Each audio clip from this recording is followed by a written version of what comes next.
Traveler, hurry, have a seat. I've heard something, if you have time to listen. Serena had shielded her infant child, his tone distant once more. Kaighleigh wanted to reach out, to shake the warmth back into him, but she knew it would be of little use. Donte sat with his knees drawn up, torso leaning forward, his arms resting loosely across them as he stared into the fire. He lifted his cup and began to turn it slowly from one hand to the other as he spoke. She used her gift to fight alongside the men, and fight they did. It was a valiant, heart-searing battle. Serena's husband was killed before her eyes, as well as her dearest friend, my mother. He fell silent, gaze fixed on the flames. Kaighleigh followed his stare, watching the fire consume the wood piece by piece. Serena, in utter peril, closed the gate, he continued. She knew there was no hope. Their lines of defense were beginning to buckle and weaken. The Dark Ones were after her child, and her home. Donte drew in a breath, steady but heavy. Serena had two choices. His voice grew deliberate, as if each word carried weight beyond sound. Her first choice was to flee into the gates. The enemy would follow, and she would be forced to close them too late. The Dark Ones would pour into Tirminag, upon her homeland, upon her people, upon her and her child. The pact to never bring a Dark One into the City of Light would be broken. Kaighleigh's fingers tightened in her cloak. All would suffer a far worse fate.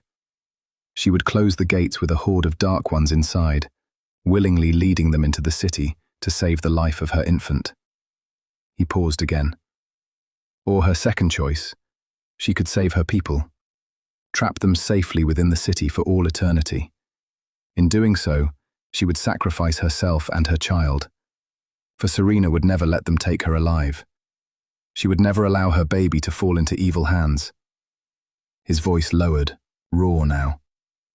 So Serena, with all the anguish in her heart, closed the gates, saving her people and sacrificing herself and her infant child. A sudden gust of wind swept through the overhang, and Kaighleigh's flesh prickled in its wake. As the wind rose, memories stirred, memories she had never truly owned.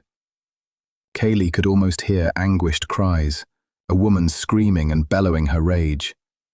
Golden hair whipped violently in the wind as chaos reigned, and within that chaos, the unbearable knowledge that a mother must kill her own child to save an entire people. The horror of it made Kaighleigh's chest ache. She leaned lightly against Wolfgar's sleeping frame, grounding herself in his warmth. Kaighleigh was here, though. What happened then? She murmured, her voice trembling despite her effort to steady it. The Dark Ones killed Serena, Donte said quietly. The monstrosities. They defiled our people by murdering a Seiren. It is a crime beyond measure, but with their black hearts, they killed her. His fingers tightened around his cup. As she lay dying, she covered her baby, hoping the child might pass in sleep, close to her mother's bosom. It was a tragic day. None could ever enter Tirminag again. He glanced briefly toward the fire. That is where I found Kruger, on the battlefield of carnage weeks later. He lay among the dead, wounded, nearly blind with grief. He survived by eating mushrooms that grew where he lay, for weeks, until I came upon him during my journey home. Kaighleigh noticed Kruger shift then, settling deeper onto his cushion as he prepared for sleep. She wondered how heavy those memories must have been for him, to carry them all his life. Was he the only survivor? She asked softly. Donte nodded. Yes, my mother was dead. There was nothing we could do for her but bury her. I nursed Kruger back to health, and together we buried them all. He told me of the horrors that had unfolded that day. They were outnumbered. He could not save the Lady Seiren. Donte's voice faltered briefly. Before he lost consciousness from his wounds, he saw the Seiren child beneath the lady. He knew Serena was dead. His lips pressed together. His face had lost its usual grandeur. He looked older now, paler. When we burned the Seiren in respect, there was no child upon her mangled body. No sign, no hint, only the sling the child had been carried in. The child was gone. Kaighleigh's breath caught.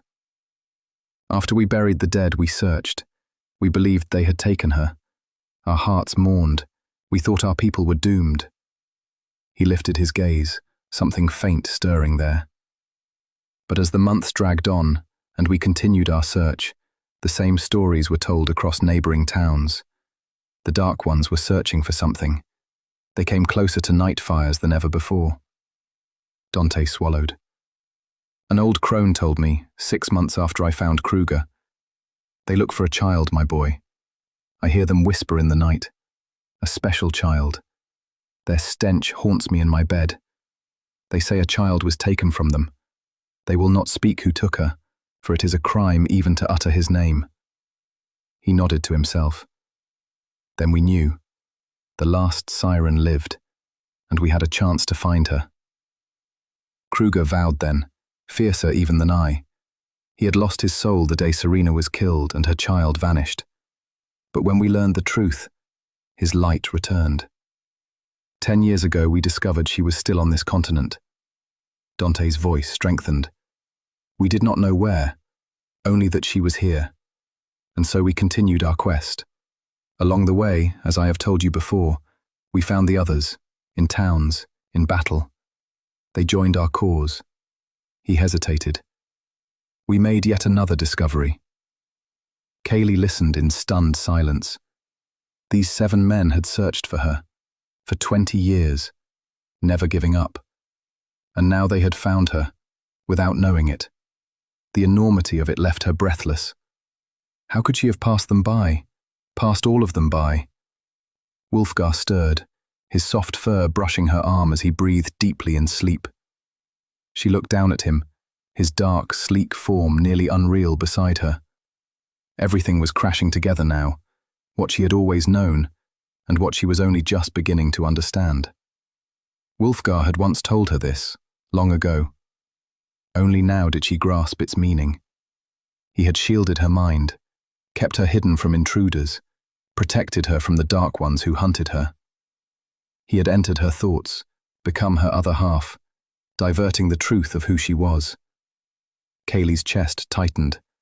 She wanted to tell Donte, desperately, to ease his burden. He had found what he sought. She was right there. They could save their people, silence the Dark Ones forever, end the suffering, end the hatred that tore the world apart.